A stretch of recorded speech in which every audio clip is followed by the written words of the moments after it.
Қазіргі таңда сағызды шайнап жүру мәдениеттіліктің бір белгісіне сәнге айналғандай, ал жарнамаларда оның пайдасы зор екен деп айтып жатады. Ал сол сағыздардың шындап та пайдасы бар ма? Зияны қандай?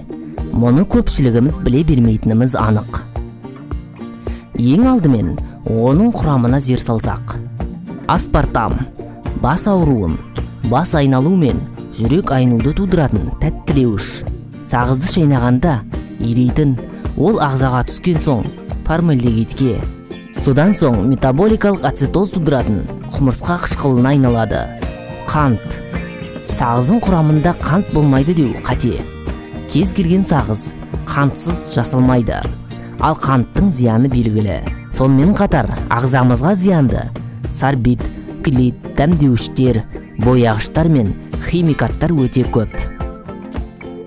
Сағызды ұзақ уақыт бойы әсіресе ашқарынға шайнау, гастрит пен асқазанның ойық жарасына, басқа да асқазан ішек ауруларын тудырады. Тістерді қатайтып, ауыз қуысын тазартады, балғын леп береді деген жазулар мен жарнамалар аңыз ғана. Ол кереметтердің барлығы уақытша 2-3 минут қана. Сағыз керісінше тістердің құрттауына, кариестердің пайда болуына, сілекейдің шектен тыс көп бөлінуінен асқазан жұмысының нашарлауына алып келеді.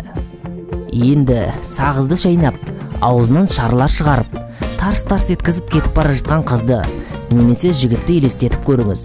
Сіздің ойыңызша бұл әдемі көрініс пе? Осы ісі өзіне жарасып тұрғандай көрінетін сағыз шайнаушыға айналасындағылар қалай қарайды? Әрине бұл мәдениетсіздікке, әдепсіздікке жатады. Жиіркенішті көрінетін ерсі қылық. Кейбіреулер шайнап болып, сағызды кез келген жерге жабыстырып кетеді. Ал оны тазалайтын адам жайлы ойлана ма? Видео қызықты әрі пайдалы болса, лайк басып, достарыңызбен бөлісуді ұмытпаңыздар.